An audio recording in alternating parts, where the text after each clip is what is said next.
नमस्कार। बलिया की भाजपा विधायक केतकी सिंह ने सोमवार को बलिया में आयोजित एक कार्यक्रम में सपा अध्यक्ष अखिलेश यादव और कांग्रेस नेता राहुल गांधी पर जमकर हमला बोला। उन्होंने कहा कि जब अखिलेश यादव मुख्यमंत्री आवास छोड़कर गए थे तब वहां से सरकारी टोटियां कहां गईं और अब तक क्यों नहीं लौटाई गईं।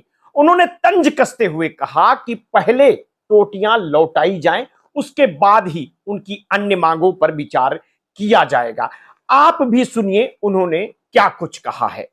यादव जी ये बताएं कि जब मुख्यमंत्री आवास छोड़ा था तो टोटियां कहाँ चली गई थी? अभी तक टोटियां मिली नहीं है वापस। सरकारी टोटियां हैं। पहले अखिलेश यादव जी वो टोटियां वापस करा दे, उसके बाद वो जो वापस कराने की चालू कराने की बात करेंगे उस पर विचार किया जाएगा। केतकी सिंह ने सिर्फ टोटी की मांग नहीं की बल्कि उन्होंने अयोध्या के मुद्दे पर भी निशाना साधा और कहा कि जो लोग रामलला के दर्शन तक नहीं गए उन्हें अयोध्या का नाम लेने का कोई हक नहीं है। राहुल गांधी को लेकर भी उन्होंने कटाक्ष किया कि 35 साल की उम्र में उन्होंने बचपना नहीं छोड़ा और वे गंभीर राजनीति के बजाय लगातार विवादित बयान देते हैं। 2018 की घटना फिर से ताजा हो गई है। सुप्रीम कोर्ट के आदेश के बाद उत्तर प्रदेश के सभी पूर्व मुख्यमंत्री और मंत्रियों को अपने सरकारी बंगले खाली करने का निर्देश मिला था। अखिलेश यादव को लखनऊ स्थित विक्रमादित्य मार्ग की कोठी खाली करनी पड़ी। मीडिया रिपोर्ट्स में बताया गया कि वे बंगले को खाली होने के बाद काफी तोड़फोड़ कर चुके थे। स्विमिंग पूल से लेकर कमरे की टाइल्स तक टूट गई थी और घर के अंदर से टोटियां गायब थी। अखिलेश यादव ने आरोप लगाया कि बंगले की इस हालात और टोटियों के गायब होने के पीछे सीएम योगी आदित्यनाथ के ओएसडी अभिषेक कौशिक और आईएएस अधिकारी अवनीश अवस्थी की रची हुई पूरी साजिश थी। उन्होंने कहा कि यह सब उनके खिलाफ छवि खराब करने के लिए किया गया था। यह मामला इसलिए और गंभीर है क्योंकि जिस व्यक्ति पर टोटी चोरी के आरोप लगे वो स्वयं सूबे का मुख्यमंत्री रह चुका था और उनके पिता कई बार प्रदेश के मुख्यमंत्री और देश के रक्षा मंत्री भी रहे हैं।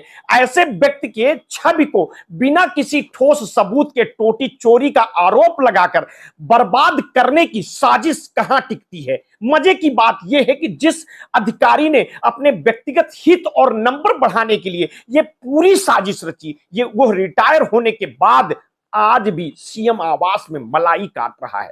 यह सवाल उठता है कि क्या सत्ता के खेल में ऐसे लोग अपने निजी लाभ के लिए पूरी व्यवस्था को इस्तेमाल कर सकते हैं और फिर भी सुरक्षित रह सकते हैं। अखिलेश यादव ने प्रेस कॉन्फ्रेंस में खुद टोटियों को दिखाया और कहा कि वो इन्हें लौटाने आए हैं। उन्होंने मीडिया को बताया कि बंगले में उनका बहुत सारा निजी सामान अब भी रखा हुआ है जिसे लौटाया जाना चाहिए। उन्होंने बताया कि बंगला खाली करने के बाद जो खबरें चली कि इटालियन टोटियां गायब हो गई और घर में तोड़फोड़ हुई वो केवल फेक न्यूज और राजनीतिक साजिश का हिस्सा थी। उन्होंने कहा कि उनके खिलाफ मीडिया में गलत छवियां पेश करने का वो खेल अवनीश अवस्थी के राज में शुरू हुआ था। दैनिक भास्कर की टीम ने इस पूरे मामले का स्टिंग ऑपरेशन किया और खुलासा किया कि अखिलेश यादव को टोटी चोर के नाम से बदनाम करने के पीछे लखनऊ की एक कंपनी थी।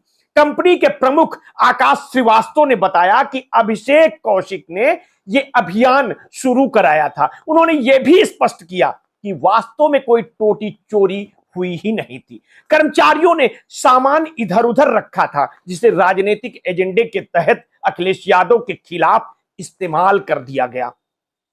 आप खुद सुनिए क्या कुछ कहा था उस समय अभिषेक श्रीवास्तव ने। यहाँ पे पूरा वर्क किया। एक हमारे अभी तो खैर नहीं है साथ में अभिषेक कौशिक, तो आप नाम सुने होंगे। ये ओएसडी में सीएम के समय तो जो टोटी चोर था ना अखिलेश यादव का, वो इनकी देन थी। अखिलेश क्यों टोटी चोर निकलवाएंगे भाई? जो वहाँ पे एम्प्लॉइज से अपना निकाल के इधर कर दिया उसको, उसी को मैंने बना टोटी चोर बना दिया अपने हिसाब से। ये पूरा घटनाक्रम साफ दिखाता है कि सत्ता में रहते हुए उसके बाद भी राजनीतिक विरोधियों की छवि को धूमिल करने और एजेंडा सेट करने के लिए फेक न्यूज, साजिश और सरकारी अधिकारियों का दुरुपयोग किया गया है। और यह मामला केवल अखिलेश यादव तक सीमित नहीं, बल्कि यह पूरी राजनीतिक प्रणाली में ताकत, दबाव और सत्ता के खेल को उजागर करता है।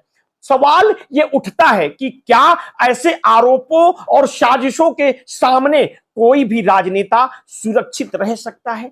क्या सत्ता के खेल में सच्चाई हमेशा दब जाती है या फिर जनता अंततः असली सच को पहचानती है? और इसके पीछे के लोगों की जवाबदेही जनता के समक्ष जरूरी है। अखिलेश यादव का दावा और दैनिक भास्कर का स्टिंग ऑपरेशन ये साफ कर देता है केवल सत्ता की नजरों में दबाव, एजेंडा और फेक न्यूज के जरिए कैसे किसी की छवि को खराब किया जाता है। और यह कहानी सिर्फ एक राजनीतिक विवाद नहीं, बल्कि यह सवाल उठाती है कि हमारे लोकतंत्र में सत्ता, मीडिया और फेक न्यूज के खेल में जनता का विश्वास कैसे सुरक्षित रहेगा और आखिरकार न्याय किसके पक्ष में होगा, और कब तक इस तरह से एक गढ़ी हुई कहानी से किसी के ऊपर लांछन लगाया जाएगा। आप हमें अपनी प्रतिक्रिया वीडियो के कमेंट बॉक्स में अवश्य दीजिएगा। आपने अगर अभी तक हमारे इस चैनल को सब्सक्राइब नहीं किया है तो तत्काल कर लीजिए, बेल आइकन दबाना बिल्कुल ना भूलिए। अपने स्वास्थ्य के प्रति सचेत रहिए, सजग रहिए, और हां, आपने कभी भी कोरोना वैक्सीन लगवाई है तो समय समय पर अपने ब्लड प्रेशर की जांच अवश्य कराते रहिए। अपना ध्यान रखिए। बहुत बहुत धन्यवाद। साधुवाद।